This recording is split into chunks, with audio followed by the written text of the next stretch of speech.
And howdy, fam. Anthony Johnson here today, founder of 21 Convention, 22 Convention, 21 University, and co-founder and CEO of the Redman Group. Here with episode 144 of the Redman Group, with special in-house episode live, right, with Mr. Will Spencer from the Renaissance of Men. He's been doing working on a big project around the United States and Florida, especially recently, past week or so. He's an interesting guy. I met him first time last year at 21 Convention, 21 Summit 2020 during the peak COVID hysteria.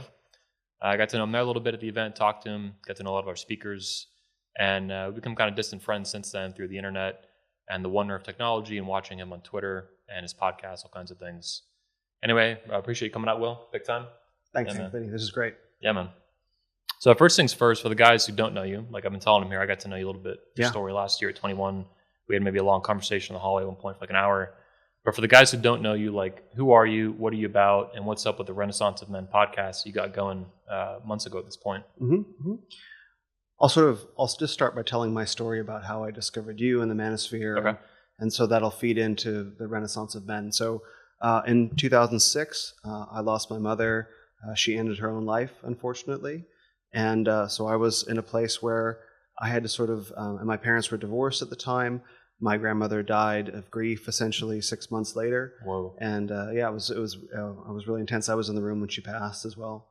And as I said, my parents were divorced and my family kind of broke apart. My aunts were busy taking care of my grandmother's affairs. So it was basically on me to pick up the pieces from my mom's life. And so, which I did successfully, but I was carrying a lot of grief. And there was something missing inside myself. And over time, I came to realize that I didn't really know what it meant to be a man. My dad was and still is a successful lawyer. He was a pilot in the Air Force, but I never really got those lessons passed down to me, which is true for many men in my generation as well. You were raised predominantly by your mother. It was like a single mother. No, my parents were together. They were married all during the time I was home, and they got divorced when I went off to college. But yes, my dad was working very hard to provide a very nice life for me and my family, and my mother did primarily raise me, and she was a lovely woman. I'm very grateful, but she had some, I'll say, mental challenges, let's say, and she essentially made me her son husband, and so my dad wasn't necessarily aware that he needed to step in and kind of intercept that. And I think that there are many men who just aren't. They don't know how to recognize those signs when they're happening. Mm-hmm. So I was essentially raised by my mother for the most part. So in that circumstance, I feel like there were some lessons that just weren't passed to me about manhood and masculinity, which is not uncommon these days. Yeah. So my mom had passed, and I'm carrying all this grief. And a number of years after that, I discovered this organization called the Mankind Project, and what they call the New Warrior Training Adventure. It was a 48-hour men's initiation. And I remember hearing about it from some distant acquaintance on Facebook. Like, he just posted one afternoon, "Today I begin my New Warrior Training Adventure." That's all he said. And this is late 2000s, early 2010s? This is early 2010s, 2013. It might have been actually 2012, around there. Okay. And I said, that's exactly the sort of thing that I would do. It's nothing at all like what I would have done, but to me it sounded like me. And so I signed up for it, and I went, and it's a weekend men's initiation.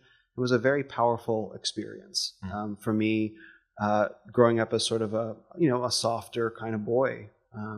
Didn't really have much edge, didn't really have much fire. And that initiation helped me discover that in myself. And after that, I got into men's groups. I went into therapy, and I'm really good with talk therapy. I know talk therapy is a challenging subject for many men. There's a lot of questions around it, and there are a lot of really garbage therapists around as well. And to keep it PC. Yeah. Look, I know guys who have been in therapy for years, seeing multiple times a week, and I think that's criminal. Like, you should be making progress every week. And many therapists don't really care for men very much either. They don't know much about men. They treat men like they're broken women. Yeah. And I was very fortunate to have found my therapist through a men's group related to the Mankind Project. So you telling me the guys like Sean Smith and Ken Curry are not normal in therapy? These are the outliers? They are the outliers, which is really sad. It's really sad because... They're the rebels, really. They are, very much so. I mean, standing up to the establishment of the American Psychological Association is a big thing to do.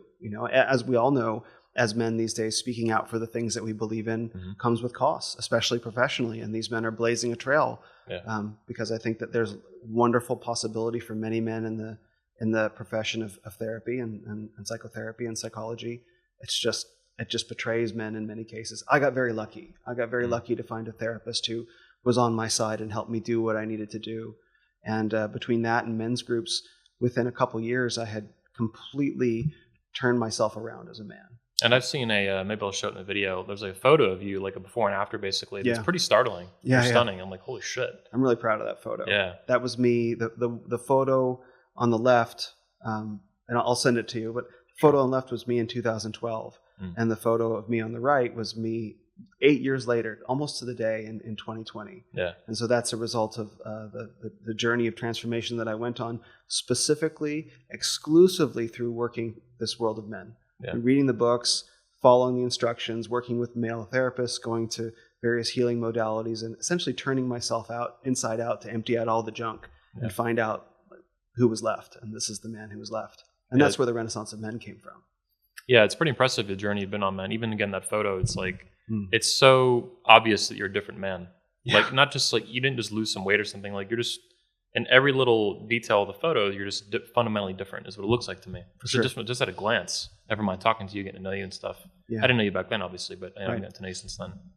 Yeah, it's impressive, man. So so the manosphere as I view it, and we've talked about this, it's kind of like these rings, these outer rings, and then inner rings, and more inner rings, until you get to like a core.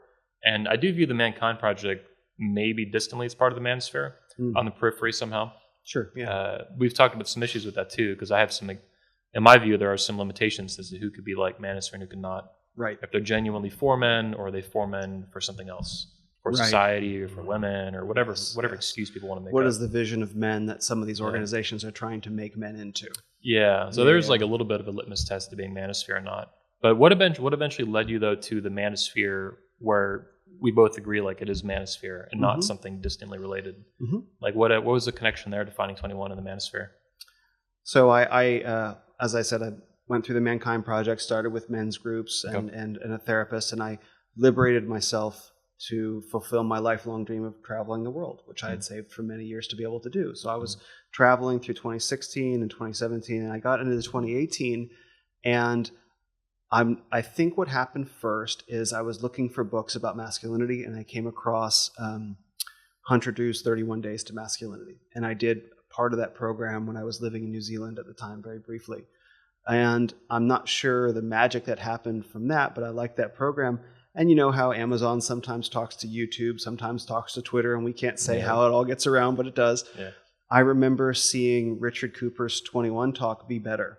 And I watched that talk, and I'll never forget. I watched that talk, and I wrote in my journal at the time, today feels really important. Because I knew that I had discovered something that was going to change my life. I could feel it. I could really feel it. And thank you, by the way, for hosting the 21 convention. Yeah. And I'm just one of the many men whose lives you've affected. Thanks, man. And thank you. And that talk, because he was speaking the language of inner work that I was familiar with, but that he was holding and carrying himself like the kind of man I'd never seen in the world of inner work, I had discovered the whole other half of the equation, which Rich embodied at the time. And so that was my deep dive into the manosphere properly. It's almost like you put your toes in this giant lake of masculinity or manosphere, yeah? Yes, exactly. And I allowed myself to go into that world and be challenged by it. And I discovered, Jack Donovan and Elliot Hulse and all the speakers at 20, Tanner Guzzi. And I think I sorted by most popular videos on the 21 Studios channel. And I just watched all like the top 10 of them. Holy shit. And I discovered this whole new world. It was so interesting to me. And that was when I discovered the manosphere properly. And, I really appreciate that, man. It's interesting to hear that. This isn't the first time I've heard that, but it's one of the first times I've heard it in person, this detailed and intricate. And it makes me proud to have done, because there must be, and I know there's thousands, if not millions of other men who've done something analogous or similar to analogous. Is that word? Analogous. Yeah, I say it. to what you did. Yeah, and it's pretty cool. Yeah, you found a channel, you found a speech, a specific speaker, but it opened your eyes to a whole world that exists. It's not even just 21 Convention, 21 Studios. Obviously, it's like this whole interconnected series of podcasts and events and speakers and books, and like it's a million different things. It's hard to even keep track of sometimes. It's massive. It's massive. And I think the thing that affected me the most was to see and hear and feel the presence of men who were so deeply congruent. You listen to Elliot Hull speak, you watch him talk. Yep. It's like, this is a man who is who he says he is. And so few, there are no models for good fathers in popular culture. Like, put on the TV, watch a movie, you're not going to find anyone who comes close. And this was in the days really before Jordan Peterson. He held that for a lot of men. Yeah. You know, Neil deGrasse Tyson kind of was that a little bit years ago. I felt that Steph Curry, the basketball player, Dude, bit of a tangent. Something I think will really shock you. Maybe we'll see. But I've discovered recently, in this positive sense, that the original Addams Family show from like the '60s or whatever, in black and white, it's actually really positive, like family values in it. It's totally like I never watched any of it. I saw the movies in the 90s as a kid, but those were remakes of different actors. The actual original variation of the shows, it's really impressive. Wow. And it's the exact opposite of what you see today. All these, the Homer Simpsons, the Modern Family, all these fat losers and dad bods and beta schlubs. Yeah. So it just comes to mind, but if you ever get a chance, check that out on, I think Amazon has it or something. It just absolutely impressed the shit out of me. I'm like, what the fuck? Wow. The Addams Family, of all things. That actually makes a lot of sense, because back then family values were things that just weren't really questioned. And I don't think I ever really watched the show, and I don't remember the names of the characters, but I remember the husband was very debonair and dashing, you know, and had sort of a Latin kind of flavor, and his wife was very, very feminine and very mysterious and spooky. And the core of that show was the romance between the two of them. Yes, that they were both very different and both equally, I guess you might say, powerful, but very complementary in raising this sort of outsider family. And now that I think about it, that would be super family values. All the all basically the dark humor or the satirical elements, or just the quirky, weird, horror show stuff. That's all kind of a backdrop to like family values and stuff that are basically really empowered or ingrained into it. So I ended up reading about this too, and I wasn't the only one to figure this out. People are like, it's like really super positive compared to the crap we see today. Oh, it's crazy. And the Cosby Show as well was like that, and Silver Spoons, and now you can't watch a movie or put on a TV show without some very overt attack on the family. There's one that might be worthwhile. I did see a couple episodes with Tim Allen, Last Man Standing. Oh, yeah, for sure. Yeah, and that's notorious. It even got canceled temporarily. Oh, really? Yeah, like a year or two ago. Yeah. It got put back on eventually on another channel. Yeah, is it because he was outspoken politically, or was I think so. Okay, I think it was something politically, or some crap like that. You don't get to have wrong opinions. Yeah, and it was funny because the ratings on it were so high, and they still canceled it. So there's some fuckery going on. Like, why would you cancel a high-rated show that they didn't want to cancel the actors and stuff? Yeah, exactly. It was like, get woke, go broke. Is like there's a gravity to that. It's like, no, we can't help ourselves. Kaboom! There goes your property. Yeah, it's incredible. Garbage. So that's how you found the Manosphere, and you found 21 Convention and 21 Studios. Before we move on, it sounds to me. Well, I do want to get into the hair thing a little bit. Yeah, sure. We'll see if we can get into that. The lack thereof. Yeah. We'll talk about the hair. So you had, it sounds to me you had, in some ways, a rough childhood that ultimately ended in your 20s, like your mother killing herself. Yeah. That's brutal, man. Like, I had a fucked up childhood, but my parents are still alive. Neither one of them killed themselves. But talk to me about the hair thing, and then, if you can, segue it into how you've utilized from the Mankind Project to the Manosphere to heal your masculinity. Sure. Which seems to be the undercurrent of what you've been doing for a long time now. Yeah, happy to. So my hair started falling out when I was 17 years old, between my junior and senior year in college, and I didn't realize it until a year later, really. But that year, my senior year, one of the school bullies walked up to me and said, "You receding hairline motherfucker." Like, he said that to me, and it didn't land. I was like, what kind of insult is that? Okay. And then it wasn't until the summer between my senior year and my freshman year in college where I had, my bathroom had a skylight in it, and there was light reflecting off the top of my head, and I could see it in the mirror. I was like, that's unusual. I've never been able to see my scalp before. So I went to my hairdresser, barber, whatever, and I said, I think I'm losing my hair. And I remember him making eye contact with me in the mirror. So I'm looking in the mirror, he's looking at me, and he's like, yeah. It's 17. I was 18 at that point, yeah.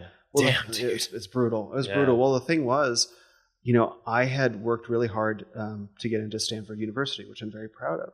I had spent, all grade school, my high school, just working. My whole senior year, I was the yearbook editor. I was down in the yearbook office working. On the weekends, I'd go there on Saturday morning, and I'd come out, and it would be Saturday evening. I'd go down before the sun came up, because it was in the basement, and I'd come out after the sun had set. So it was like a full day of darkness for me. I loved it. I worked super hard, and I was like, I'm getting out of this podunk town, Phoenix, and I'm going off to the big city. I was super fired up. And then it's like, oh, wait, no, now you're losing your hair. Yeah. It hit me like a bomb. It hit me like a bomb. And one of the things I don't think is really well talked about in the sphere is what baldness does to men. And in a perverse way, I'm actually kind of glad it happened to me when I was 17, because at least I got some time to work with it.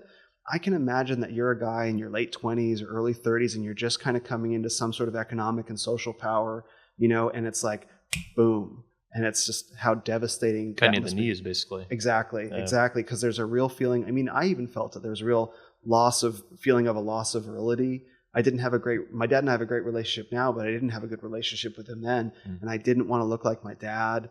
It's like, I really didn't handle it well. This was my freshman year in college. This was supposed to be my big victory. It was like cutting me off of the knees. It was brutal. It was super brutal. Well, I guess I get what you're saying though, because you never had to live your adult life with hair. That's right. You hit basically legal adult age, dead gone. Yeah, exactly. So you got a jump start on it. I see what you're saying. Yeah, I mean, there's there's you can make a case for either one, right?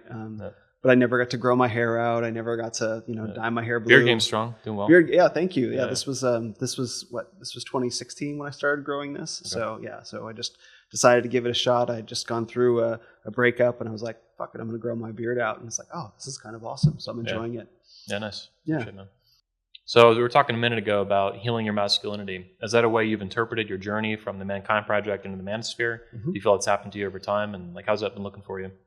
Oh, through the Mankind Project and really the mythopoetic men's movement, which started in the 1980s. It's the movement that the Mankind Project grew out of. So the mythopoetic men's movement is where the book Iron John by Robert Bly came from. Of course, everyone knows the king, warrior, magician, lover archetypes. Those were part of the mythopoetic men's movement. And the mythopoetic movement, what it was really good at was introducing men to their inner emotional lives. And Robert Bly talks about this, that men access their inner emotional life through grief, through the experience of grief. It's a really interesting point, because when you look at those two photos of me side by side, the 2012 and 2020 photos that we mentioned earlier, the guy on the left was absolutely full of grief, which you understand. I lost my mom and my grandmother and my childhood. I needed to grieve all of that. And it was very necessary for me to go through that process. For me, that manifested in talk therapy, because I'm good at talking. So it's easy for me to get at my emotional self through talking. That's not necessarily true for other men. It works for me. But through talking and going into that process, I was able to empty myself out of all the grief and finally live and stand within my own emotional self in the way that I had always wanted to, stably, very stably. Where the mythopoetic men's movement stops, though, is it doesn't know what to do once a man has emptied himself out from grief. And so there are many groups out there, like Sacred Sons and Every Man, and many therapists as well, I think, and men's groups and stuff like that, that are very good at getting men to encounter their inner emotional realities, which can be very challenging for men. But then, because they exist within kind of a feminist mindset, they get men only so far to where they can't necessarily be a threat to women. Truly powerful men come across as a threat to women. And that's not a bad thing. And just in general. It reminds me of Jordan Peterson talks about this, right? Yes. If you're not a threat to anyone, or if you're not there's a weakness to it if you don't have that edge to you. That's right. Yeah. Like if a harmless man is not a good man. Only a dangerous man who has it under control is a good man. That's how Jordan puts it. It's classic Jordan Peterson. There's another thing that he says, that a woman can't necessarily tell the difference between a competent man and a tyrant. They look kind of the same. I love that quote, because as a man rises in his competency to a woman who maybe isn't herself integrated, she could feel potentially very threatened by that. And so the mythopoetic men's movement and many of the men's groups that I was talking about, they get men up to a point of we'll say, personal empowerment, but not to a point where any woman would potentially feel threatened by him. No. So they kind of, that's great for what it is, but then it can't take men the rest of the way. And that's where the things that you do and the things that many men in the manosphere do is it takes them the rest of the way into powerful, confident, competent men. In the manosphere, we talk about, sometimes some people will talk about killing the beta. Yeah.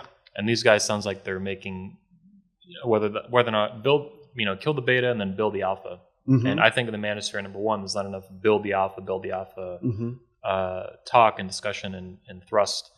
But it also sounds like, these guys are just kind of making betas better at being beta. Yes. which is not rising past that threshold point that I hear you talking about, which makes healthy relationships with women, I think, impossible. Because you're never going to inspire any kind of desire or lust from them, which is, I think, part of being a man, part of being a natural, healthy, masculine alpha male. I agree. A red pill alpha male. Yeah, man. No, you're absolutely right. And one of the things in my experience that these groups don't do is they don't talk about women. You're actually not allowed to talk about women. You can, wow. Yeah, it's sort of like, well, we don't really talk about that. We focus on men's issues, and I get why they do it, because it can be controversial. But really, the net effect and the problem that I have with it is that it comes off as not wanting to upset mommy.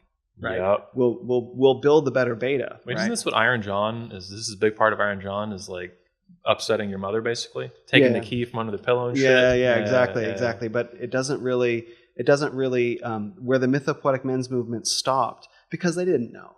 Like we have the benefit of additional 30 years of hindsight to see the excesses of feminism in the family, men, women, children. I'm on the same page. I don't mean to make fun of these guys. Yeah, these days, sure, but looking back on them now, this is like proto-manosphere, as I see it. Yeah, exactly. Cool. It's the beginning of the Renaissance. It's where it came from. And I don't think the guys of those days were really prepared for the widespread societal shaming campaign that was going to be waged against them. There's that image of drumming naked in the woods, which came out of the mythopoetic men's movement. And that was used to so effectively shame men. The second they started gathering and started trying to figure out, like, who are we as men? Bam, just came right after them. What are you, gay? Only some bullshit yeah, like that. Exactly. Mocking them, essentially. And I don't know that the guys of those days were really prepared for it. They thought, what they were doing was good and innocent, and and not harmless in that way, but harmless. Like, what are we doing? We're men gathering, and the hammer came down on them, and they had to sort of go underground. Well, it reminds me of Warren Farrell getting booted out of feminist groups for promoting real equality. Yeah, and I'm like, oh, that's too much equality. Yeah, exactly. Like, goodbye, get the fuck out of here. Yeah, exactly. Yeah. Well, like he tells that story so beautifully, and as part of the project that you referenced, I spoke to him a couple months ago, and he was saying that he was on the board of the National Organization of Women. Warren's a lovely man, by the way. It's just to spend time with him and his wife Liz is just a real blessing. He was saying that he was supporting the feminist causes, and at the time in the 60s, I think, that was the edge. That was like the leading edge of culture, and so naturally he was attracted to that, which is great because he's an incredibly sharp, very wise, very hardworking man, very incredibly incisive mind. But then he started seeing the effects that divorce was having on kids from broken homes, essentially. And so he went to the board of the National Organization of Women and said, hey, this divorce thing, women being free to divorce their husbands is great and all, but it's kind of having these really terrible effects on the next generation of kids. Maybe we should pull back a little bit on that, for the good of the kids. And the board came back to him and said, no, our base won't tolerate that. No, unrestricted divorce for off women. With your head. Essentially that's what happened. And it's like this is the thing is like I can understand at the time you could be like, women's liberation from men, women's independence, fine. We have the benefit of hindsight, but at the time it was really obvious these are the negative effects that this is having. We need to pull back for the good of kids. And the women of the National Organization, women, the board were like, no, we will not pull back on women's on divorce, even for the benefit of kids. That was the hard line at the time. And Warren was a man of exceptional courage because he said, okay. That is so fucked up to put women before children. Absolutely is. Like that's just beyond brutal. It's shocking. It's shocking because you would think that a woman's core instinct would be to naturally protect her children from herself, but to somehow propagate the idea that you should prioritize yourself over your own children. I mean, that's unthinkable. It's genetically irrational, is what it sounds like. It is. It's species suicide. Yes, for sure. And it's all driven by this feeling of resentment. Resentiment, as Jack Donovan speaks about from Nietzsche. Resentment. Yeah, exactly. He has all these 10,000 words that are actually useful. Absolutely. Yeah, artistic. Yes. He's got his own way of doing things, which is so incredibly inspiring. The Way of Jack Donovan. Exactly. That'll be his biography, The Way of Men and The Way of Jack Donovan. Yes. Well, let's talk about Jack Donovan. So when did you find his work? You mentioned maybe around the time of 21 convention you found it? Something like that. I think I would have read his book. I think I encountered his work before I read his book. Okay. And so I probably read his book sometime in maybe 2019, 2018, something like that.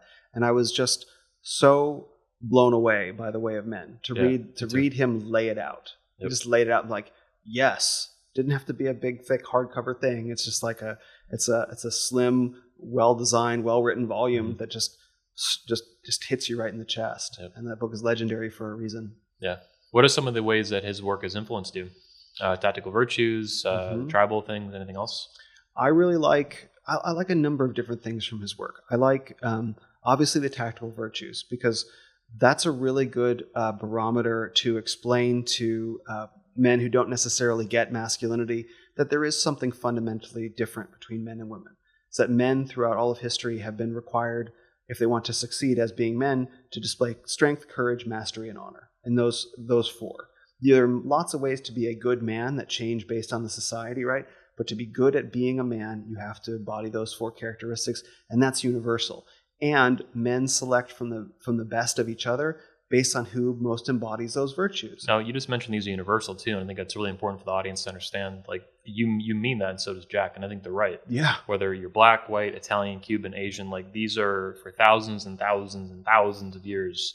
These are accepted as masculine and vitally important. Absolutely. For the survival of your family, your tribe, your culture, your nation, blah, blah, blah. That's right. There's never been a culture, and I think Jack says this, there's never been a culture in history that has not required men to be strong, courageous, skillful, masterful, and honorable. Until now. Well, I mean, but even now. Well, and even that I think it's a charade, because this culture very much requires men to be all those four things. Like, where does our oil come from?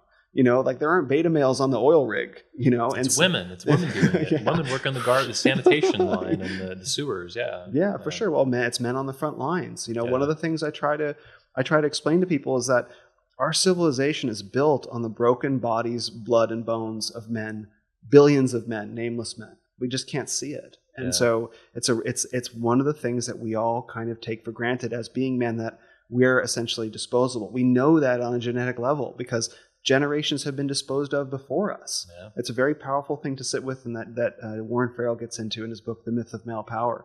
But there's no culture in history, even this one, that doesn't require that of men. It just pretends those men don't exist, and it shames them and tries to push them out of the spotlight so they don't speak up for themselves. And the result is this kind of delusional clown world. That's right. Where masculinity is supposed to not matter. You're not even a man. There's no such thing as man anyway. There's no such thing as gender. There's 500 genders. Yeah. Yeah. Well, Roman McClay's book Sanction, which you have down there, lays out very clearly like these are the demands of like a true laborer alpha male, and the struggles that the character deals with in that book, that are written about so beautifully, depicts that in a way that me growing up, college boy, educated, could never experience, but I could viscerally connect with. It's like, okay, I get it. Those men are out there by the thousands, and they're told to sit down, shut up, go away. And meanwhile, you have the men who get divided from their masculinity. Some men, they have it, and they don't really know how to use it productively. And other men, like me growing up, don't even know they have it. And so I hope that these two men start talking to each other, which is one of the powers of YouTube as a platform, is it gives men the opportunity to learn from each other in a way they never have before. Pitch into the Red Man Group, donate now, help us keep talking, or whatever. Yeah. That really goes. Thanks guys for watching. Hit the like button. Let's shift into women a little bit. You mentioned earlier that these groups didn't even want to talk about women, which is so bizarre to me. Like, as if, almost every man on the planet is heterosexual. Not literally all, but most by far. It's how the species continues, right? Heterosexuality. But the idea that as a man, your life wouldn't in some way massively include the opposite sex is fucking delusional. Mm-hmm. Like, from relationship with your mother to women, siblings, to a wife, girlfriend, children, daughters. Like, women it's the other half of our species. Like, right?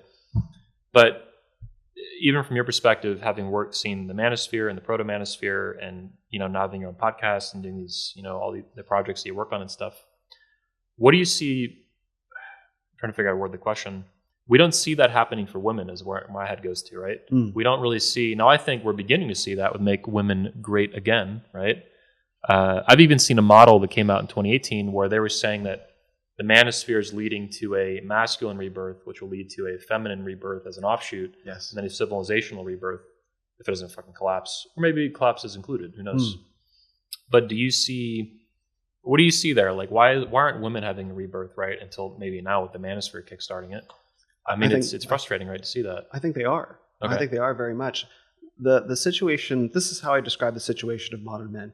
You have sort of the the alpha and the beta. You have the strong man with an edge who may be emotionally, say, brittle, right?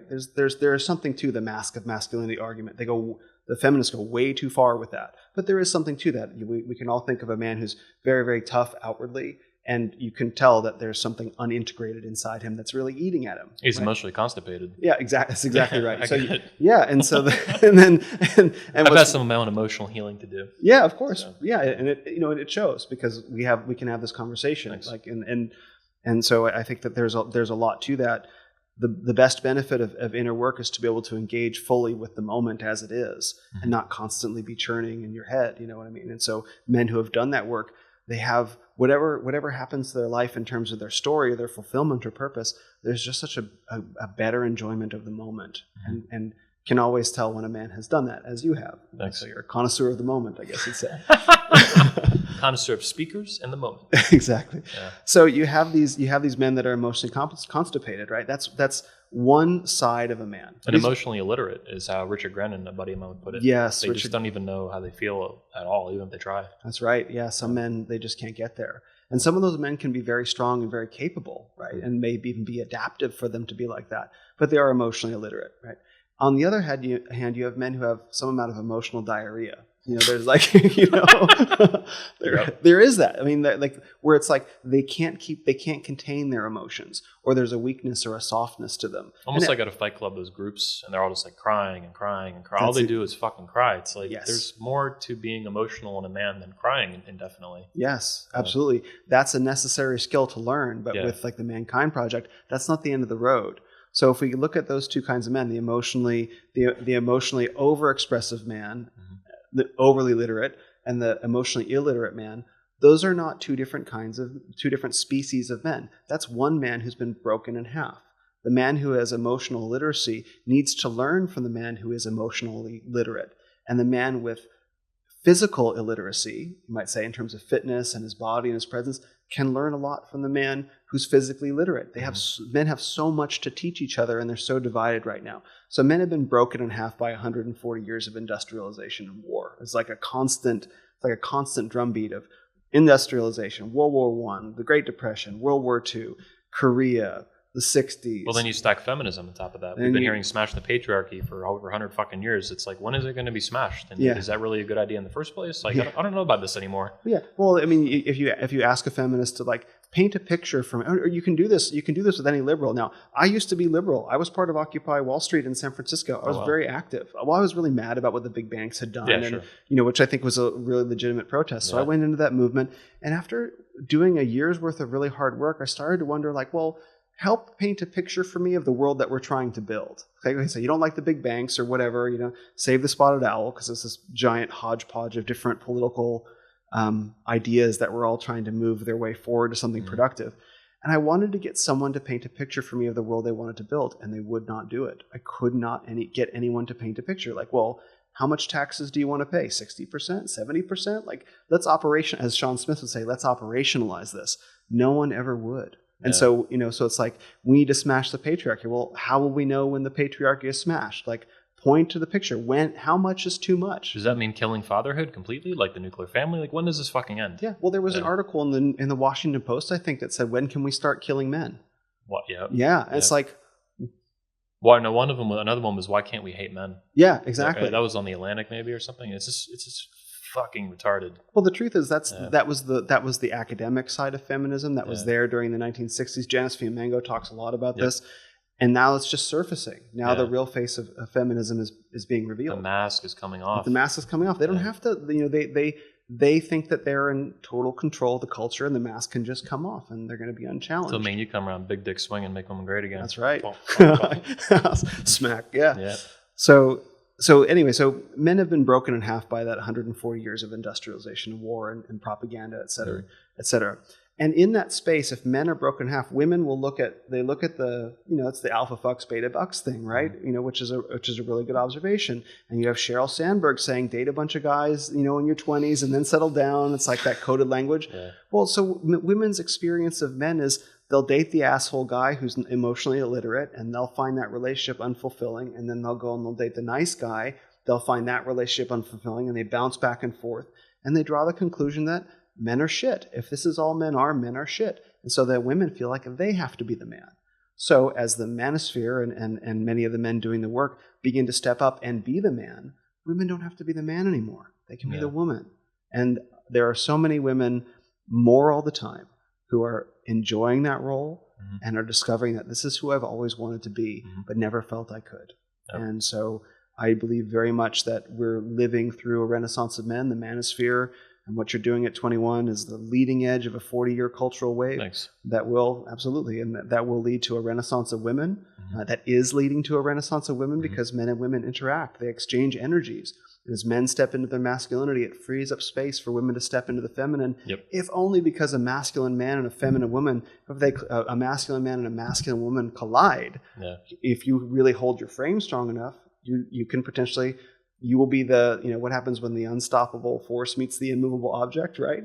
Well, it turns out that the force is stoppable because you become an immovable object. And it's like, the whole shit test thing. Yep. Right. And so as that plays out on a societal level, women will be freed up to be more feminine. Yep. And then along with the civilizational rebirth, I call that when men can be men and women can be women and come back together, I call that the great reconciliation. Yeah. And I think that is the civilizational rebirth that's coming. Yeah. I know it's coming. Yeah, I agree, man. Yeah.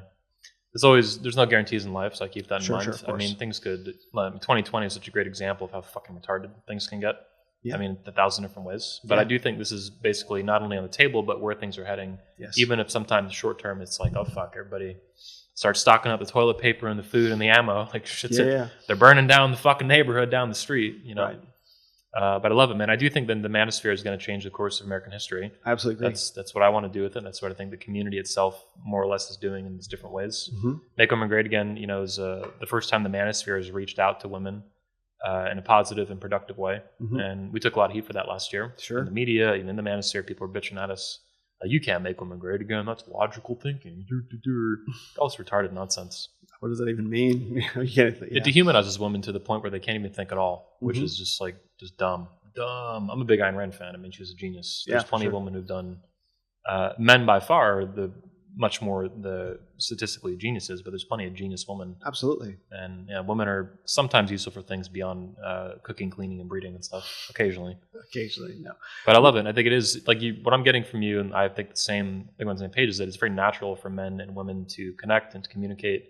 Absolutely. And in particular for men, like we talked about earlier, to set boundaries, say no, and these things. And when women don't have that, they act up. They act like men because out of necessity. They act out. They lash out. They put on pink hair, grow armpit hair, burn down, pitchforks and signs and yell about patriarchy and all this fucking nonsense. But a lot of that is like retaliation almost for men, for whatever reason, not being men, because they maybe died in wars. Yes. I mean, wars kill out a lot of masculine men. Generations of men, Yeah, that goes on. That doesn't get discussed enough, I think, either in the manosphere and even with regard to feminism. Like, why has this all happened? And it's multifactorial. Like, maybe you have communists, maybe you have wars killing off a lot of masculine men, industrialization changing things. It's amazing how complicated those fucking situation is sometimes. It is. High altitude view. Yeah, I mean, to look at all the different threads that got us here, and to understand the flows of history, lend a sense of perspective to say, like, okay, this moment probably wasn't avoidable, if only because the Industrial Revolution was going to happen. And it happened so fast that the separation of fathers from the home would just alone transform everything. And everything that has followed since then, of course, some of it has been accidental. Some of it has been, I think, by design in many ways. But we're living through a historical moment where we're waking up as men to the realities of the past 140 years of masculinity, if not more. And we're getting the chance to create something new. We learned about masculinity from our fathers. Our fathers learned from their grandfathers or the men around them. Some of us didn't even learn from our fathers.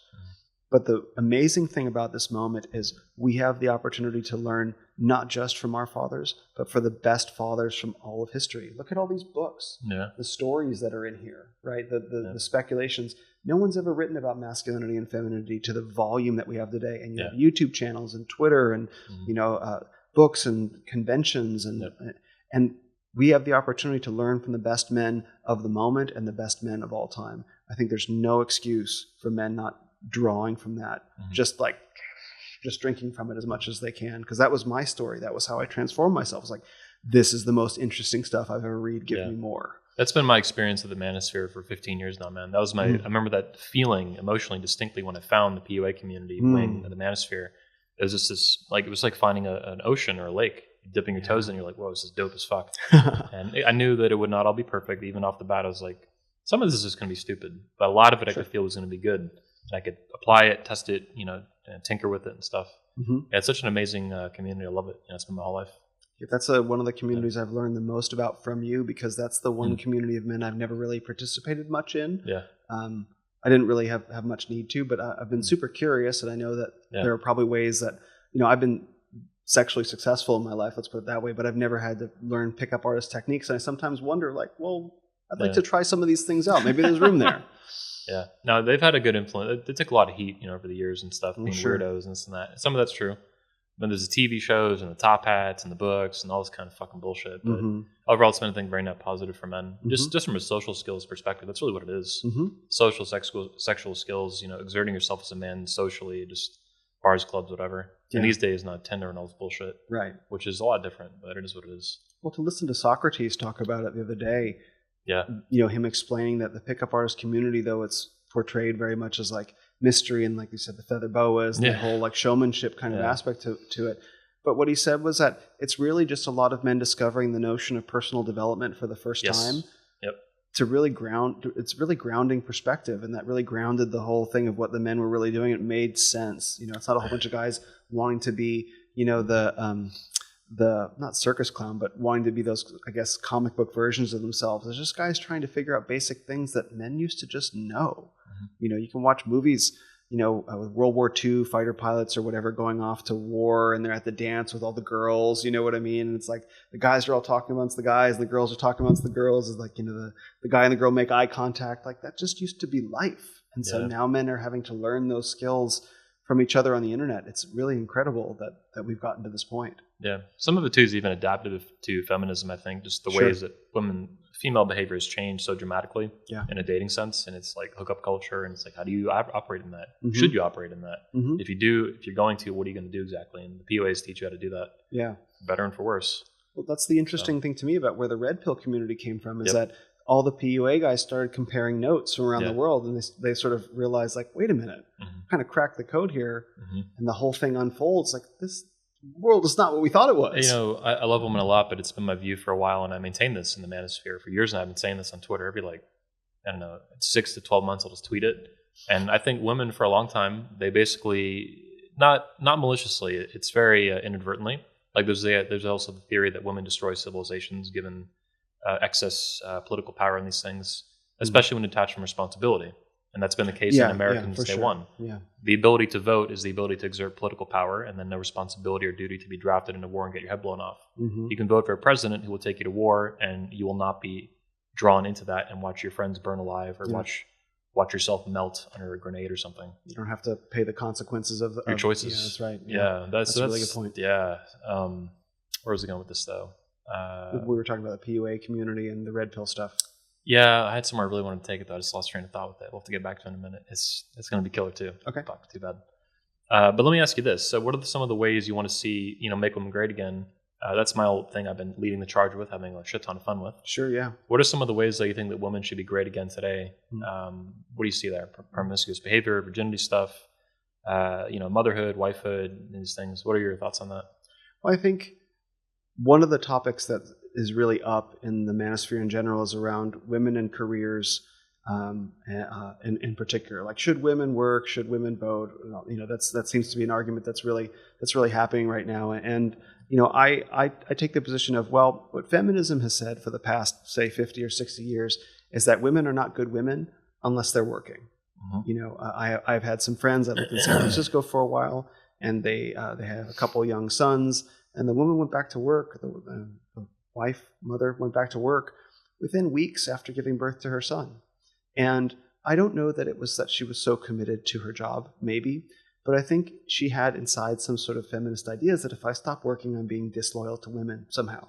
Right? Oh my God. Right. Well, one of the concepts that I've learned from Rollo is the sisterhood uber alles, right? The sisterhood above all. That women have been taught to feel this loyalty to women above all, and if you deviate from the program, the feminist program at all, you're being disloyal to your sisters who've been oppressed from all of time, and you're a bad woman. And so that's what feminism has said. And I take what feminism says, and feminism says women should have choice.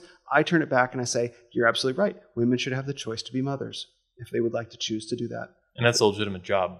It absolutely is. Delegitimize being a wife and mother, basically. There's an author I read. His name is David Shackleton, and I listened to a talk that he gave. Daughters of Feminism, right there. Janice Fiamengo recommended his work to me. Yeah. And there's a talk that he gave where he basically explained that the way that our society has conceptualized of progress is purely in economic and material terms. Mm-hmm. So men have created the most economic progress over history, and we've excluded women from that. It's essentially like a Marxist argument that he's revealing, because Marx looks at everything in terms of the argument. But what David said, and I'm very grateful for this, is what that ignores is the progress made in the home and the emotional realm. And so what he said is, there have been women that were raised poorly by their families for over generations, right? Abusive mothers, fathers, whatever, impoverished, whatever. And there are women that could have chosen to raise their children to be like them, and given the kids the same life that they had. But there are women who instead say, I will give my children a more loving childhood than I received. And so women in that sense created emotional progress, which is invisible from a market-based perspective. You can't see it. You can't measure it on a balance sheet. Mm-hmm. But the women who took the big risk to say, I'm going to raise my children with more love in the home than I received, it's a remarkable contribution to humanity. And it's breaking the cycle of trauma. That's right. Yeah. And that's why we're here. That's why we can start asking these questions. In fact, that's a whole unmeasurable aspect of human progress, the growth in emotional and in some sense spiritual awareness. And if all you see is money, you're going to completely ignore that. But the reality is it's really sick, and we take it for granted. And so it reminds me, I've thought a lot about the founding fathers. Obviously, like, they're very inspiring to me. I think they're an excellent example of masculinity. What would George Washington do is Jack Donovan's new thing. That's right. Yeah. He's got me into George Washington even more so. Much more of a Thomas Jefferson guy traditionally. Sure. But it is what it is. But I always think, like, we see the founding fathers, we see the paintings, we see them on the dollar bills sometimes and whatnot, our money, and all around. We should see more of them. We still see them around a lot even today. Right? That's right. But they were all little boys once. Benjamin Franklin was once like a 5-year-old little boy. Wow. And I don't know his life history per se, but he had a mom, and he loved his mother, right? Mm-hmm. And maybe sisters, whatever. So but no one talks about this, right? They're always the founding fathers. You look at them when they're down from on high. Yeah, no, they were little kids once. That's right. And they had, in some cases anyway, loving parents and fathers and mothers. And it's like, do you think, we're told that, women by feminism have been oppressed forever, infinite oppression, right? It's like, do you think these men weren't thinking about their own mothers and sisters and wives and shit when they fought and put their balls on the line? Are you fucking kidding me? Right. Like, it's so delusional and non-factual. And in particular with the founding fathers, they were little kids once. And if they had a shitty mother, that would have turned out different in some cases. Absolutely. I think the most of the argument completely ignores the contributions of women to history, and also just how loved, treasured, protected, died for, fought for women have been. The greatest love poetry in all of history has been written for women. Have been romance stories. Wars have been launched for women. Men like women and children first. Men have suffered and died to provide for their wives, and their children and their daughters.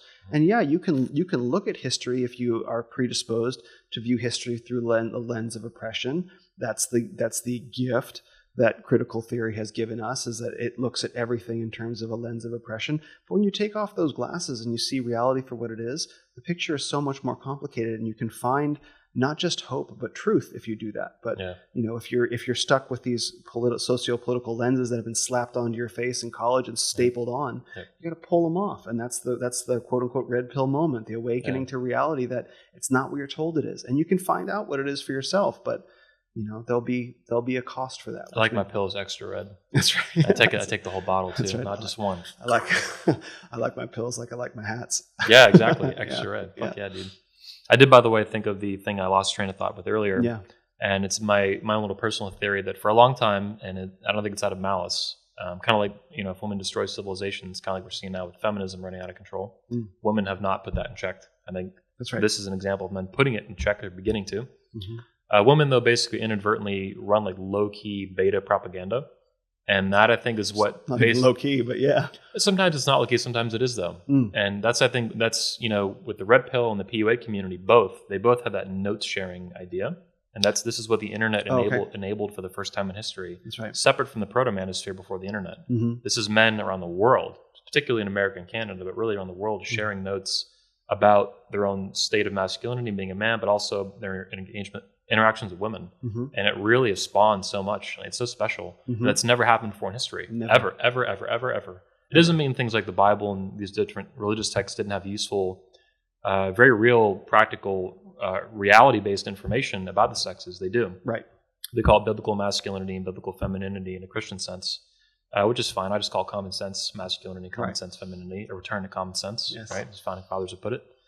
But yeah, I really do think that they run the kind of low-key beta propaganda, and the internet, for the first time ever, is actually enabling men to push back on that. And I do think it will lead, like you're saying, to a civilizational rebirth and a much healthier balance between the sexes. I actually tweeted last night. I had this idea. It's really late at night. You can see it on my Instagram, my Twitter. I was like, and I mean this. I mean, it's dramatic and hyperbole in a sense, but also it's real. Right. I was like, a billion beta males cannot bring a woman 1 ounce of happiness. It doesn't work that way. That's true. Like they absolutely, to be really deeply, genuinely happy and in love, they need an alpha male. They need that alpha, not even alpha male, because people want to argue then, are you genetic alpha male? Were you born an alpha male? Were you raised an alpha male? Did you become an alpha male? The nature versus nurture thing. Right. But they need the alpha energy that I think is in every man. That's right. But it really made me realize, you could have a billion fucking beta males line up to serve like one chick, and she would just be fucking miserable. That's literally how our species works.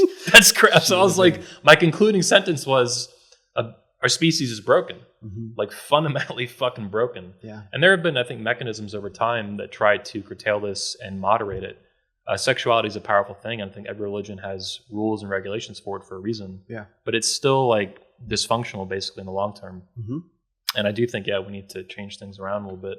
And maybe the manosphere is how that's all going to pan out now. I think for sure. I think one of the things about the Renaissance and about the manosphere is, the manosphere is a space. That's what a sphere is. It's a three-dimensional space. Men come in, men go out. Men get ushered out, when they're exiled, fakes and frauds. They get convicted guilty and everything like that.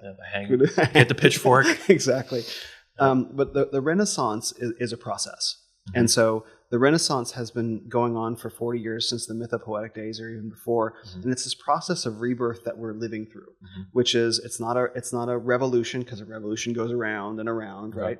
And it's not a reformation, because a reformation is led from the top down. And the cool thing about the men's movement collectively is that we're just kind of all figuring it out for ourselves. No one looks to a guy and says that is the guy, in the way that like someone leads a political party. Well, people do that, and that is rightfully looked down on, more so these days than ever, which is good. That's cult-ish behavior, and it's not healthy. It's codependency writ large. It's weird. Yeah, I mean, you have to like the field of philosophy, there's not just one guy. Like when you study the history of philosophy, there's a great book, Sophie's World by Justine Gardner. For anyone who's into philosophy and they want a big overview of the history of philosophy, it's a great fictional work that goes through everything.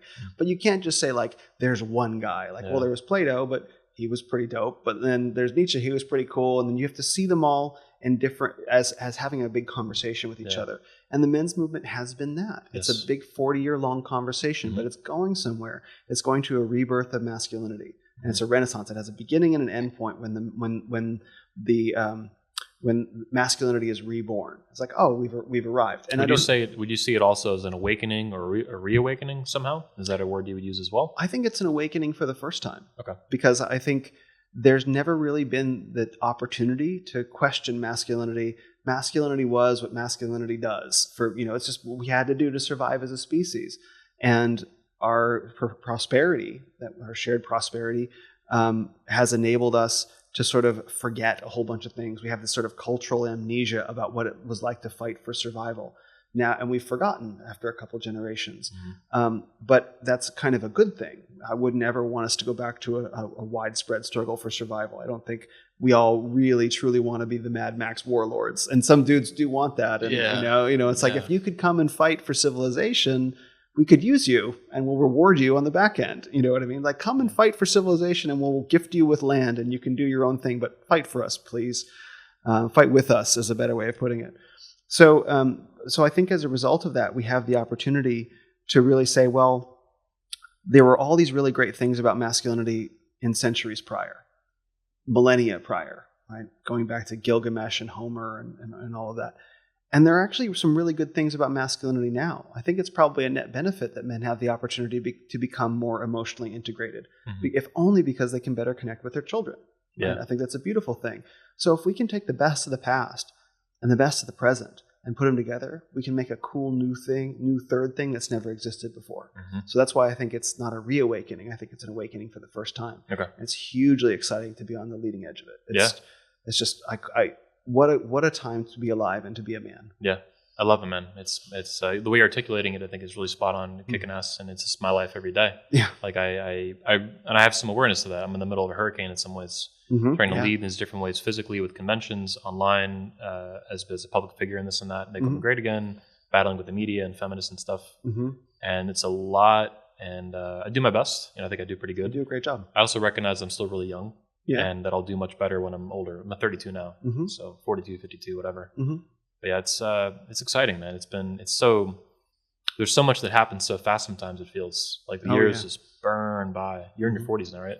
Yeah, I'm 43. Yeah, I'm 32. So it's like I'm just old enough to realize like time does fly fast as shit. It really does. And you're told this when you're young, but you don't understand it. You don't have enough experience to really appreciate it. And the older you get, you're like, yep, those people weren't kidding.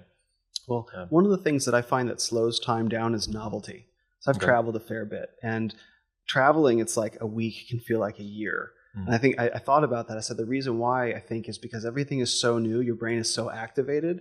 And so one of the ways to slow time down is to be doing a bunch of new shit, have to be constantly adapting and moving. And I think that time is moving really quickly, but it's also moving really slowly in a way because I would imagine for you, there's so much novelty you have to deal with on a daily basis with new situations, things you're working on. And I just want to say, I'll never forget. I'll never forget when you announced the title, "The President of the Manosphere," and I loved it. And I remember I DM'd you on Instagram. I called you Mr. President, and I just thought it was so fantastic. And I love what you're doing, and I get it, because the manosphere, this whole movement will rise to public prominence naturally over time, and it's really important that once it gets there, that the space be full of congruent men. There can be no fakes. There can be no fakes anywhere in here, because anyone with a skeleton in their closet, who isn't who they say they are, who's done bad things and not admitted it and surfaced it publicly and repented for it. We will be held to their standard. Repent your manosphere. Right. Just to be clear, I've done a ton of dumb beta shit in my life. Sure. I think people should. Yeah. I mean, it's like everybody. Just to make it really fucking clear. Sure. Yeah. Of course. But I mean, there's a way of saying, look, I did this thing, and not trying to hide it. You know, like men who do, criminal things. You know what I mean? Like particularly around families and stuff like that. Child beating, woman beating, shit like that. Yeah, that sort of stuff. If that's in a man's past, that's every possible slander that feminism will throw at the manosphere that they can just point at and say, look, it's all ultimately, like we said, it's all toxic masculinity. Yeah. And so it's like, suddenly the work that thousands of men have been doing is all undermined. Yeah. And so it's like men have to come clean about that stuff. And look, I don't make the rules. I just work here. You know, like redemption is a real thing. It is possible. This is one of the beautiful things about Christianity, is that if you, confess your sins and you atone for them, you take ownership. You take ownership. You have your accountability. You take ownership, right? You make it right to the best way that you can. And there's a lot of pain and grief associated with that. It may go back to like, why were you doing X to your wife or kids? Like, well, go back to your childhood. And this is where the inner healing part comes in. Yeah. You have to go into that grief of your childhood, the way your dad treated you or the way your mom treated you, and confront that dragon so you can be free of it and never have to do it again. And then you're free. And then you're free. And then you can play the game with the rest of us. But if you got something in your closet, you got to go through that process. But conflict is feminine, man. Why are you confronting things? Dude, that's for women, bro. That's feminine energy. Feminine energy in the manosphere with conflict. Really? Yeah, I hate this crap that people say. I disagree. call them beta male police, the BMP. Oh, we all have to make nice together? Yeah, they always say any kind of conflict or confrontation, even internally like that, would be viewed in some way as feminine, which is beyond stupid. It doesn't make any sense at all. Yeah, no. They're delegitimizing all conflict, basically. Oh, okay. Well, it's a tangent, but... Okay, yeah, they're wrong. Yeah. But I appreciate, though, the presidency thing, and it did start out kind of tongue-in-cheek, right? Yeah, with a little bit of seriousness, and that's because it had certain purposes to it at the time. And it's just gotten more serious over time while still being really funny. So I have a blast with it. Yeah. Interesting too. The Black Manosphere pointed out recently with a documentary I released in March recently. Yeah, I think March. Was it March? Yeah, it was March. And they actually pointed out that the presidency of the Manosphere brings a lot of structure and order to it, which was not explicitly my intention. I would not have been able to articulate it at that time. For sure. Over some drinks with Jack Donovan, maybe we would come to that conclusion, but that wasn't really the point. And they're right. And they were the first ones to spot that and identify that and compliment me on that. And the Manosphere in general. And they want that in the Black Manosphere, and they don't have it. Sure. And so I don't have much connection with them, but it's kind of interesting that they had a lot of respect for that. And it's been a big benefit, I think, to the Manosphere bringing that to the table. And at some point, I want like a VP and all kinds of cool shit. We're not there yet. A cabinet. I called Jack the Secretary of Masculinity, Jack Donovan. Secretary of Defense. Yeah, exactly. Secretary of the Memes. Yeah. Secretary of Meme Warfare. Cobra Tate, maybe it'll be that. Exactly. Yeah. I think the Black Manosphere is one of the most exciting developments of the Manosphere overall that I've found. And I want to see not just a Black Manosphere, I want to see a Japanosphere. I'm making this up. I heard you say there's a Latino sphere. Yeah, loosely. I want an Africanosphere. I want there to be a men's movement for authentic masculinity all over the world. I want all the warrior cultures of the world, of every race, ethnicity, et cetera, to stand up and to recognize each other and be like, I recognize you, you're like me. And I think an awakening of men on that scale would be absolutely unstoppable. Yeah. I just kind of I try to play neutral with it. Try to use Switzerland. I try to treat 21 Convention that way too, which is people don't even believe because there's so much lately these days. As you rise, there's a lot of conflict. People try to tear you down, this and that. Sure. But I've always seen it as like a real Switzerland of the Manosphere, and I can bring people together from different tribes and movements and fields. PUA, Red Pill, MGTOW, MRAs, all the same convention. Yep. And they have different ideas. Sometimes a few of the speakers even just hate each other. Sure. But they get along and they're respectful to each other because I not only ask them that, there's kind of a demand for it. Like, you have to be cool at the event because this is like a Switzerland. Yeah, of course. Unless and until there's like a serious problem that demands my attention in some way. Right. And until then, I'm going to stay out of it. That's right. I do my best. That's right. People they're very skeptical of this, but these are the facts of reality and how I conduct myself. And I think it's important for the 21 Convention and the Manosphere to do that. I agree. And even the Black Manosphere, that happened organically on its own. I had nothing to do with that. Yeah, for sure. And if there's more of them that pop up, that's fine. And if there's not, it is what it is. So I'm not that worried about it. Whatever's going to happen there, I think, should just kind of be laissez-faire, like let it happen or not happen. Yeah. I think that's a world that's coming into itself and beginning to recognize itself as a thing. And I've listened to Kevin Samuels and Obsidian Ali, Mumia Obsidian Ali. I listened to his talk. I listened to O'Shea Duke Jackson as well, and a little bit of Derek Jackson also. And to listen to these conversations, they're incredibly important conversations. And they're not necessarily relevant to me and my upbringing in my community, but there are lots of things that are universally relevant to masculinity. Yes. And so I learn a lot from listening to them. And I also respect listening to men working out shit on their own. And that's the best thing to see. That's everything that I want, is for men to come together to work this out on their own and to find out what it means to be a man, what it means to be masculine, and lift up their communities. Yeah. That's the most beautiful thing. Even in a Jack Donovanian sense, to make up a new word today, it's probably not surprising that we see the Manosphere build additional tribes as it grows. For sure. Like, that's just what men do. We build tribes and clans and groups. And like, that's, I hadn't thought about that way before, because there's a lot of controversial issues to the Black Manosphere and stuff. I could barely name them, but there's definitely a lot of tension with all that. I think it's awesome. I think it's cool as fuck. Yeah. I joke that I want a black card. I want to join their group because they're more masculine in some ways than the general Manosphere. They really are. And I didn't know this till a few months ago. I'm like, these motherfuckers are savage. Oh, listen to one of Kevin Samuel's 2-hour talks. I mean the smaller channels. I don't just mean Kevin. I've seen Kevin. He's funny as shit. He says some savage shit. You got big dick? You got big dick, man? You got big dick? No, you ain't got big dick. He's just brutal. Yeah. But there's a lot of smaller channels, 1,000, 2,000, 10,000, that the Manosphere in general has these, and the Black Manosphere has their own too. And that to me is the grassroots, the guys that really matter, because that's like on the ground floor. You can really feel what's going on, and most of them don't even have any kind of business with it. They don't make money off it. It's just kind of something they do, and that to me is where the real gems are at. Interesting. Okay. Yeah, they're really, you have to find them, but you know what to search on YouTube. You'll eventually kind of find these, and there's always like a few dozen or whatever per group. And yeah, it's interesting. It's very raw data in terms of intelligence. Pretty cool stuff. One of my friends, a man named Jonathan West, he runs the Being Husband podcast.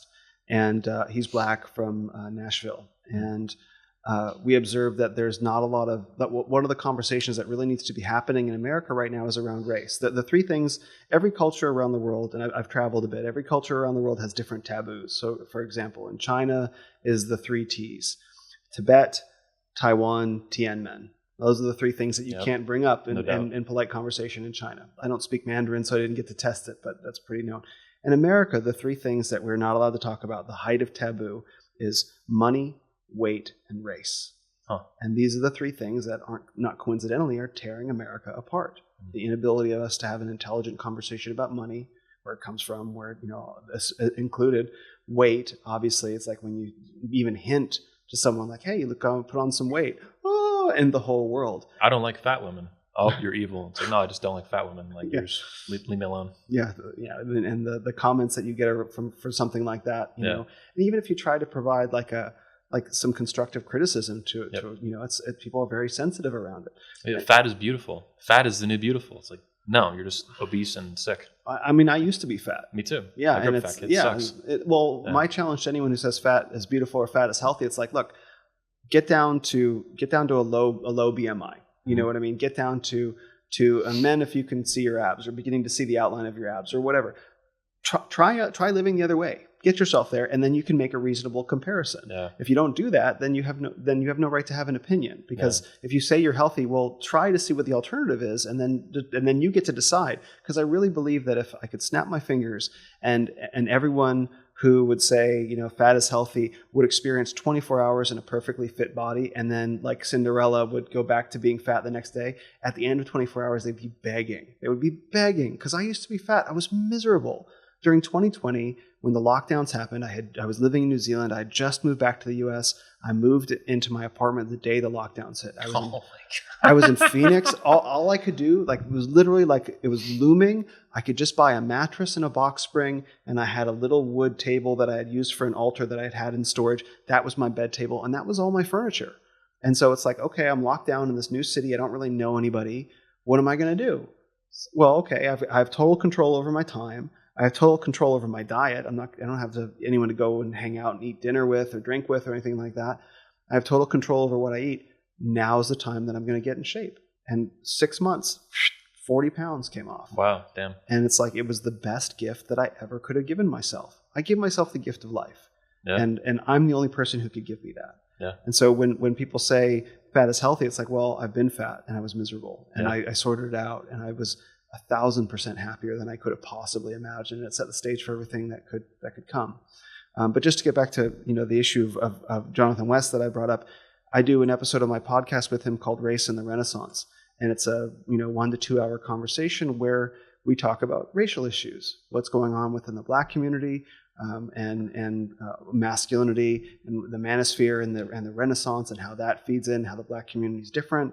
And my perceptions of those things, checking out with him. It's just a very open conversation. I'm very proud of that conversation, and I think more of those need to happen. Mm-hmm. So we have one Race in the Renaissance episode that's out now, and we've got another one that I'm finishing up that'll be coming out soon. And it's so great to listen to conversations that Black people are having within the Black community about the need to be better men and be better at being men, because their community has its own struggles with that, just like men in general in America do. And I think it's vital that men of any race and ethnicity figure this out for their own happiness in their home, and for the men who look like them, let's say. Yeah. Good shit, man. Yeah. Next question. You got to attend 21 Convention last year for your first time. Yeah. What were your expectations going in, and then how did that compare to the actual experience on the way out? I don't know that I quite knew what to expect, to be honest. I just knew that I had to go. In fact, there was a time when I was thinking of living in New Zealand, and this is true. One of the big reasons that I was internally opposed to that was that there's 21 Convention. How am I going to get from New Zealand to the 21 Convention? It's a long journey. We did it actually in Australia one year. I know. That was a long time ago. What year was that? 2012.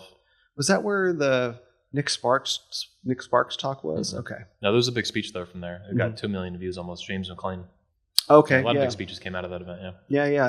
I wanted to do it in Auckland, New Zealand one day. Oh, really? But because of all the free speech crap and the culture wars, now I've decided to can that for a while. Yeah, New Zealand. It's tough down there. Australia is not much better. Yeah, they're not very friendly to free speech these days. Back then it was whatever, you could just do something. Yeah, and I think many Americans don't really understand just how important the Bill of Rights is. Yes. And once you travel the world and you understand that the notion of free speech is just what an incredible technology. Never before in human history had the leaders of a society decided, you know what, we should just give the people the ability to say whatever they want. Yeah. They're completely incentivized to do the exact opposite. Yeah. And that the founding fathers of America, that as you mentioned, said, no, we're going to give people the ability to speak freely. It's like, we're going to make it very explicitly clear in the founding documents, because that's the Bill of Rights, is that, the Constitution was written that said any rights not given to the states or the government are given to the people. The states or the people, respectively. Yeah. And so, but then they're like, well, we want to make really explicitly clear the 10 that are really important, and so it's just an incredible thing. And so to have that in America, I think a lot of Americans take it for granted. They do. I've traveled not as extensively as you, about 26, 27 countries, something like that. Mm-hmm. But it's enough to realize, like, people that live in America, then maybe they live in America, sometimes they don't, but they don't have the experience. They need experience beyond the country. Absolutely. To see what the world's like. Yes. And for better and for worse. Yeah. I've seen, Poland, I think, is in some ways a lot better than America. Mm-hmm. The gender relations, as I call them, are a lot healthier there. Mm-hmm. But other parts I've seen too are much worse. Like, there's a lot of feminism in Sweden and the UK and crap. Mm-hmm. I've seen a lot of poverty down in Central and South America and stuff. Mm-hmm. And people in America, with some exceptions like the ghettos, like, you don't really see that. And you see it up close in the jungle, and people are like hungry and starving. It's pretty hardcore. That's right. Yeah, I mean, it ain't on a TV. It's like right in your face. Yeah. Well, many people who even talk about travel, they just go to Europe. And they think, I've traveled. It's like, well, no. Like, Europe has the tourist trail that you can follow and stay relatively safe. If you want to really travel, you go to a place like China or India. Yeah. You know what I mean? Like, I spent a couple months in China, and I spent 6 months in India. Radically different. Yeah, there's no bubble. You're just confronted with the reality of the country, and you get a perspective real quick about just how fortunate we are to live in America. But many people aren't courageous enough, who talk about travel. Oh, I'm a traveler. It's like, well, have you been where it's really difficult to travel? They go on a cruise to like Cancun. Right. I traveled. And no, you definitely didn't. I mean, I fully support anyone who wants to travel and wherever you want to go, but definitely don't hold yourself up as some sort of like citizen of the world unless you've actively challenged your preconceived notions about the world by like, okay, I'm going to go to the place where I'm terrified to go safely. For sure. Yeah. I really want to go to Japan. I almost went last year, but Japan's then COVID awesome. Fucked it up. Yeah, no, man. I think the culture's not perfect. I know there's a lot of issues there like everywhere else, but a lot of it is very interesting to me. Mm-hmm. The homogenous nature of it. They really have this kind of nationalism to them. They love being Japanese. Mm-hmm. If you're not Japanese, you'll never be Japanese. Shinto, I've been studying and stuff lately. Yeah, it's interesting. Japan is one of those countries where good enough is not good enough. Yeah. Like they take everything they do. This is what I loved about being there is they take everything they do so seriously, and so many people there strive for excellence just for the sake of excellence. And that's something that's part of American culture in many places as well. And that's what really makes particularly the food. You have to fight to have a bad meal in Japan, was my experience. You have to try. You know what I mean? Yeah. So it's a really special country in that way. But as far as 21, what was your expectations or experience? You said you didn't know what to expect going in. How was it in the end? It was incredible. I mean, I think I arrived on Wednesday and left on Tuesday. Yeah. Sounds right. And so Thursday night, Friday night, Saturday night, Sunday night, Monday night, 5 nights. I might have slept for 18 hours the whole weekend because it was so many high energy, high integrity guys, and the vibe was so high, even though it was kind of raining, even though it was the whole coof weirdness was going on and all that stuff. Just to be around, men like Jack or Ivan Throne or Tanner or Pat Stedman, to be around them and to really see this is what it means to be an aligned, congruent man. For me to experience that was, it was so, I don't even know the word. I want to say intoxicating, but that's not the right word. It's just like, why could I want to sleep? I didn't feel the need to. I was so excited. And I think on Saturday night, Jack Donovan and I were sitting by the pool in the circle of guys, and he and I just kept talking, and we literally talked like all night until like 8 o'clock in the morning. Hey, do you want to get breakfast? Like, let's go to Denny's. And so it's like going to get breakfast, and with Jack Donovan, the Denny's was like, it's incredible. And earlier that night, Pat Seven and I had ridden in the trunk of a car with the trunk open. Oh my god! we had gone out for drinks, and the cars all took off, and it's like, well, we didn't want to walk back to the hotel, so we just sat in the back. This is some of the stuff that goes on at 21 Convention that people on the internet just have no idea. Oh, yeah, they just see the speeches, and it's like, no, the speakers. I don't even, there's no demand to do this. Obviously, sure. They just do this kind of stuff. Yeah. They'll go out drinking with the attendees. They'll have dinner and breakfast and shit. Like they just do stuff with the attendees, and like this would normally cost like a lot of money to have one-on-one time with some people like this. Oh, for sure, yeah. And they just do these things, and it's funny, I rode in the back of a trunk with another speaker. We were drinking late at night. Like, where else do you see that? But these are good men too. These aren't goofballs. These are really serious guys. They're real guys. Yeah. They're real men, and it's awesome. And they love their work, and they love that the men that they help, and some men show up needing a lot of help, and they're there to take in, and then we all help each other. That's the point, and that's the best part is to see men genuinely wanting to help each other, just even one-on-one, not even with a speaker, just guys sitting around and having conversations about masculinity. I mean, who would have thought that such a thing is possible? This is the grassroots thing I was talking about. You see it enough on YouTube, but at 21 Convention, which has always been, in my view, a grassroots thing, it's so old at this point that some people won't see it that way, but I do, because I know where its roots really are, which is grassroots content and contact like that. These kind of relationships. Yeah. Attendee to attendee, speakers and attendees, speaker to speaker, even, obviously. There's a lot of just camaraderie and positivity to it, and always has been. And that's important to me. Very much. That's one of the reasons I don't want the event getting too big. Like, I've seen bigger events past 500 people, 1,000 people. And at some point, you lose that personal, intimate connection with people. It's just too big. There's just too much going on. There's too much energy. And so I like keeping them, a couple hundred people tops, something like that. Our peak was like 230. I think that's the right size. Yeah. I mean, you want men to have the sense that they can get to know each other if they want to, and not to feel so lost in a crowd. Yep. And to have the access to speakers to be able to talk to them, just one-on-one, talking to Jesse Lee Peterson, for example, or Elliot Hulse, or all the guys just walking around. They're just there. They're not in some sort of VIP area that they're because most events do that. The speakers are like corralled off in some little section, or they just leave. They're in, they're out. We have guys like Elliot Hulse come out who has millions of followers, right? He could do anything that he wants. He'll spend like 4 or 5 days at the event, which is incredible. I don't pay him to do this. He just does it. I just want to go and be there. And they want to be there. Almost like an attendee. Even Jack Donovan was not a speaker last year. That's right. He just wanted to be there. Yeah. And I'm like, I'll go ahead. Sounds good. Yeah, the energy is so great. And I was so interested to see, when you announced 22 Convention, I was so interested to see how that would go. Yeah. It was really exciting to me, and because it was such a bold step. Yep. And about to do it again. I think tonight we should have everything done tonight, if not tomorrow, the latest. That's great. That's great. Round two.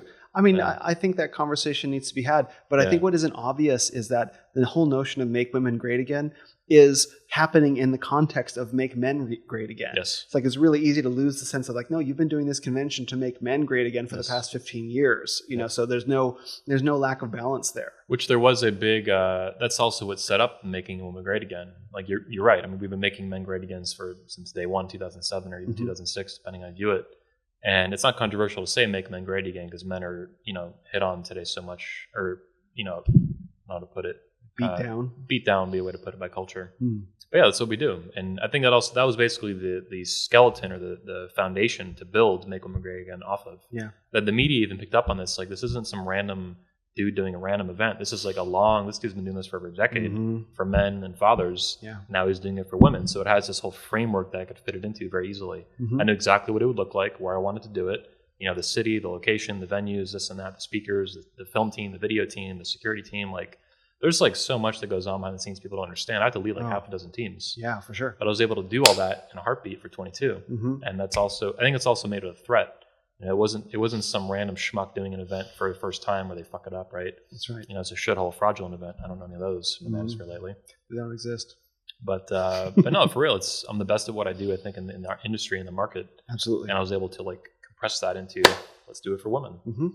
It's about damn time. Yeah, absolutely. Well, I think men in general, they're used to a low standard just for themselves. Like, one of the things that Tanner Guzzi, talks about very openly is like that satirizing real men don't care what they look like. Yeah, right? He's good. And well, I love what he talks about for that, because he's pointing out that men often set really low standards for themselves, and so they have really low standards for everyone around them as a result. Right? They don't expect a lot from themselves, and so I think men who might be thinking about a men's convention might naturally have very low standards for it just because they wouldn't ever think that way. Like, oh, we should do it properly, live bachelor lifestyles, with like, the mattress on the floor and shit like that. And you know what I mean? I've been there for sure. We all have, right? But at a certain point, men have to learn, if only for themselves, to up their game. Yeah. And what I love about 21 Convention, what really did impress me was, and many of the speakers say this, is that it's a really high standard, high quality event. And you put a lot into it to make it achieve that level. Like, look at the branding, look at the backgrounds and the audio visual production and the whole thing. Is like, you really make it, a national tier quality event. And I think the expectations of men would naturally be lower, that they'd be like, okay, it's enough to get together in a conference room with a podium or whatever, right? Yep. And that would be enough, but it's not enough. For me, it's never enough, dude. It's I'm always never like, enough. more, 4K, 6K, 8K, let's go, more cameras, more shit, yeah. Absolutely right. I drive the video guys nuts. I'm like, more. Why do you need it in 6K? I want it in 6K. It's going to be useful for another 20 years that way instead of 18. Exactly. Yeah. You gotta be ready for that stuff. Yeah. Yeah, and I think that really shows. And that shows up in the presentation and really in everything you do about it. And I think it forces men to raise their own standards for themselves. And it's leading by example too. Yes. Like, I do think about that to some extent. It's not just for me and my own personal motivation to work and produce the best work that I can, a la The Fountainhead, which is where it inspires me to do that. Mm-hmm. But it's also like, this is masculine, to improve over a lifetime. Yes. And to always be pushing your limits to new levels and new challenges. Mm-hmm. And the company and the events are how I do that. Mm-hmm. It's 21 Convention. Literally, I'm looking at the logo. Okay. But that's my challenge to do that. It's my opportunity to do that in life as a man. And then I get to lead by example to do that. Mm-hmm. So it's pretty awesome stuff. It's really exciting. And men need to do that. It's like the event is always getting better, and men need to always get better too until you die. That's right. Like, that's just part of it. I think it's the best way to live. I think anything else is just dumb. Right. Yeah. You have an incredible opportunity to do, you personally, and you meaning generally, to do amazing things with your life and to accomplish real things of value with a sense of purpose, whatever that purpose is. And once you discover what that is, how can you not want to get better every day? Whether it's painting or writing or throwing events or, lifting weights or whatever, the feeling of incremental progress, of being on that journey, the rewards of effort, of climbing the mountain are immense. And I feel so sad for men who don't have a sense of purpose and don't have the opportunity to experience that, because I think it's one of the core aspects of being a man, is to experience that incremental improvement over time with a sense of purpose. Yep. And it's so fulfilling to men. And that's what I reflect to men, that I hope that they find for themselves, as you found it for yourself and I have for myself. Fuck yeah. I appreciate you being on episode 144 of the Red Man Group. Thanks for having me. Big time. It's been a lot of fun. It's been a lot of fun. Last thing is, where can people find you? renofmen.com, the podcast? Yes, you can go to my website, renofmen.com. You can find me, and that's Ren of Men, RENOFMEN, like Renaissance of Men, but shorter, Ren of Men. You can find me on Instagram at Ren of Men, and on Twitter at Will_Ren of Men. And from all of those locations, you can find my podcast, The Renaissance of Men. Hope to have Anthony on real soon for a conversation. Yeah. And there'll be links in the description, guys, to all that stuff on YouTube and whatnot. Yeah. So I appreciate it big time, man. We'll talk soon, I'm sure. Thanks for having me. Thanks, everybody. Yep. See you guys. Like, subscribe, leave a comment. Most of all, I appreciate it. And I'll see you next time on the Red Man Group. Peace.